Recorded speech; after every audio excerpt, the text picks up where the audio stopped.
qui s'appuie sur un semblant de loi pour exécuter ces manœuvres, malheureusement, qui sont, que tout le monde voit maintenant clairement comme étant des manœuvres tendancieuses et anti-républicaines. Je m'explique. Lorsque nous avons, après les élections législatives, le président de la République, par l'intermédiaire de son gouvernement, a demandé à l'opposition de se réunir dans un cadre de concertation.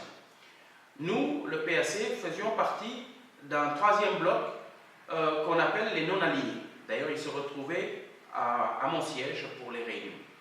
Alors, notre position était de dire, nous voulons remettre à plat le processus électoral, faire en sorte que ce processus soit le plus transparent possible, revenir à des règles qu'on a réclamées depuis des lustres, et je crois que le président Macky Sall lui-même réclamait, pour faire en sorte d'avoir des élections les plus transparentes. Par exemple, nous demandions à ce qu'on revienne, ou du moins qu'on mette en place le fameux bulletin unique, ce qui a été vite mis à la poubelle, on va dire, à nouveau par le pouvoir. Et nous avons vite compris qu'en réalité, ce semblant de concertation avait pour seul objectif d'habiller une démarche qui allait nous conduire en marche forcée vers ce principe du parrainage. L'argument évoqué étant de dire qu'il faut réduire le nombre de candidats, il faut réduire le nombre de partis. Mais le problème de la profusion des partis ne se règle pas simplement par une question de parrainage, parce qu'il y a la question du financement du parti, il y a la question également de la délivrance des récépissés qui continue et que le pouvoir continue de délivrer. Je peux vous dire avec certitude qu'il y a moins d'une semaine, j'ai vu un parti qui s'est créé et qui a reçu son récépissé il y a quelques jours. Donc pour dire qu'on a affaire à un pouvoir qui dit une chose et qui fait autre chose. Donc le parrainage a été mis en place pour faire semblant d'organiser quelque chose, mais en réalité, ça n'a apporté qu'un désordre. Et ce désordre-là, nous le voyons. D'abord, ça mettait en danger les populations parce que par rapport aux données personnelles, nous nous sommes vite rendus compte que dès lors que les gens donnent leurs éléments de parrainage, ces éléments peuvent être utilisés à volonté sans même que le parrain en soit informé. Et nous avons attiré l'attention dès le départ. Malheureusement, les populations n'ont peut-être pas vu la chose. Et nous avons vu, lorsque le dépôt de candidature est arrivé, nous avons vu comment les doublons sont arrivés en grand nombre, mais nous aurions pu également l'imaginer quand le ministre de l'Intérieur, ou en tout cas son directeur de la DAF, nous a refusé l'accès à certains éléments du fichier au motif que accéder à ces données qui appartiennent au fichier général nous permettrait de créer des parrains à volonté à l'insu de ces parrains.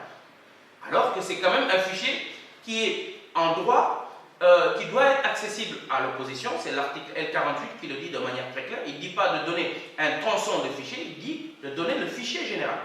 Ça, c'est déjà une chose. Et puis l'autre chose, c'est quand même que le pouvoir dispose, lui, du fichier. Alors, quand on voit, après coup, certains candidats qui subitement arrivent et ont leur parrain, là où d'autres, comme Pape Diop, ont mis des années, et ont mis des gros moyens et n'ont pas pu obtenir les parrains, on peut se poser des questions. Je ne vais pas citer de nom, mais je crois que tous les Sénégalais voient bien ce que je veux dire.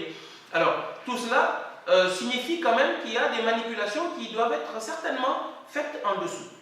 Donc, pour résumer, nous, au niveau du PAC, dès le départ, nous avons dit qu'une élection où on filtre les gens sur un système de parrainage qui est insécure, eh bien nous n'irons pas à cette élection-là et nous déconseillons à tout individu, en tout cas qui nous écoute, de parrainer qui que ce soit. Cela pour que les gens qui parrainent soient sûrs qu'ils parrainent la bonne personne qu'ils veulent parrainer et des personnes qui véritablement adhèrent à la démarche de ce candidat-là.